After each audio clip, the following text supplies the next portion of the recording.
What would happen if you had a fusion reactor where your heart should be?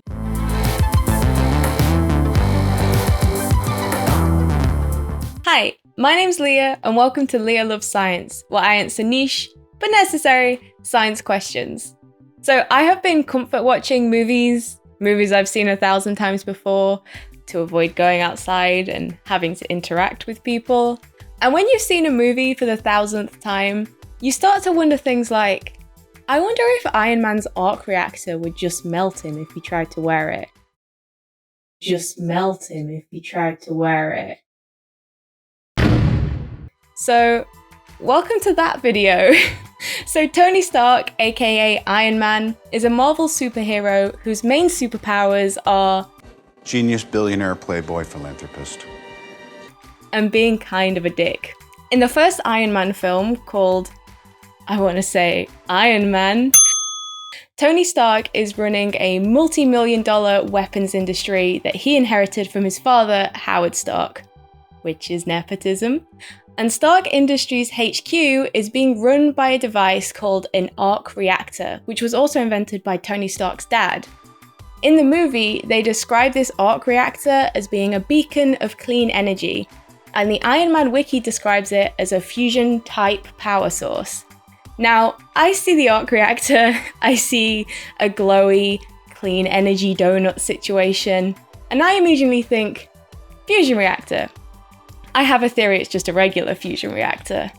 Now you might be saying, but Leah, the arc reactor has a palladium core. And that is true, it does say quite a few times in the movie that it has a palladium core. What is that? That's palladium. But I've kind of looked it up and I feel like fusing palladium would be a waste of time. It would be super challenging and you wouldn't even get very much energy out. So I'm going to go ahead and assume that the writers just thought that palladium sounded way cooler than hydrogen, which to be fair it totally does, and that the arc reactor is just a regular fusion device. So in the first movie, Tony Stark gets kidnapped, spoiler alert, and takes apart one of his own weapons, builds a little tiny arc reactor, and then he glues it to himself or puts it inside of himself. It's never really made clear in the movie how it's stuck to him. And he builds the Mark 1 Iron Man suit and he escapes to freedom because it's powered by the arc reactor. And then some other things happen, and then boom, he's Iron Man. Now, this little tiny arc reactor in his chest is producing enough energy to power an electromagnet next to his heart, but also enough energy to power a big old super suit.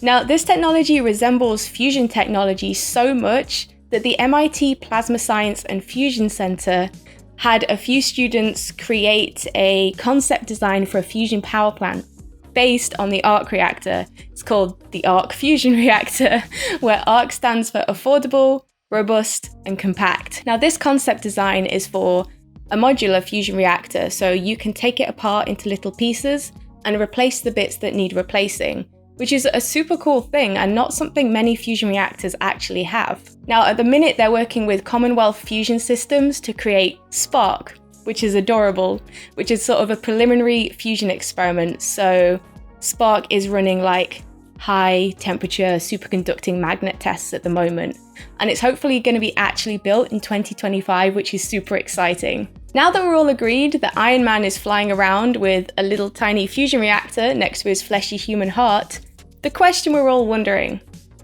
would he melt? Well, I want to start this by saying that fusion technology is extremely safe. There's no risk of a meltdown and there's nothing scary happening inside our machines. However, there are a lot of safe energy sources that you just wouldn't want inside your human body. For example, solar panels would not be great for you, nor would wind turbines. So although fusion energy is very safe, should you put a fusion device inside yourself? No. And here's my reasons why. Number one, fusion reactors are really hot.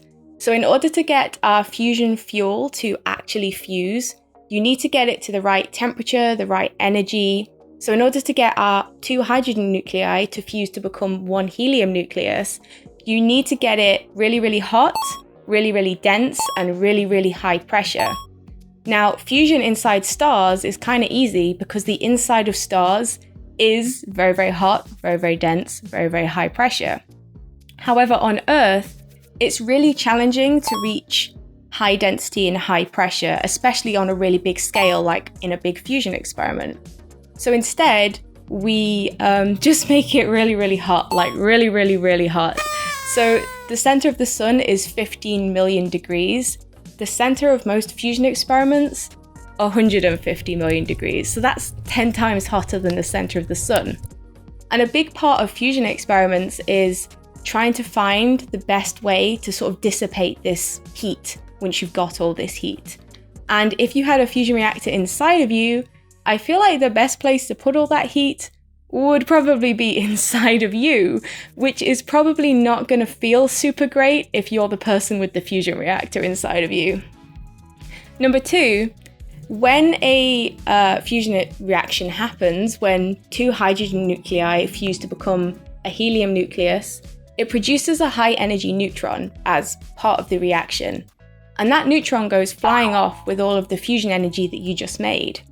Now, if you're running a fusion experiment, that neutron will go flying off and will hit a wall that you've probably put up, usually a concrete wall, or it could be plastic or even a big thing of water if you're feeling that way inclined. So unless you had an arc reactor that was encased in concrete, encased in plastic, I guess you'd be the water encasing it if you were going to encase it in water. You've essentially got something that's creating a lot of high energy neutrons. Now, the good news is that neutrons tend to pass through things without really interacting with them.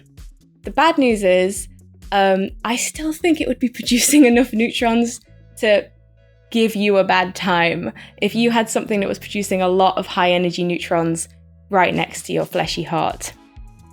And my final concern is biological. Would you be able to sweat? Would you be able to shower?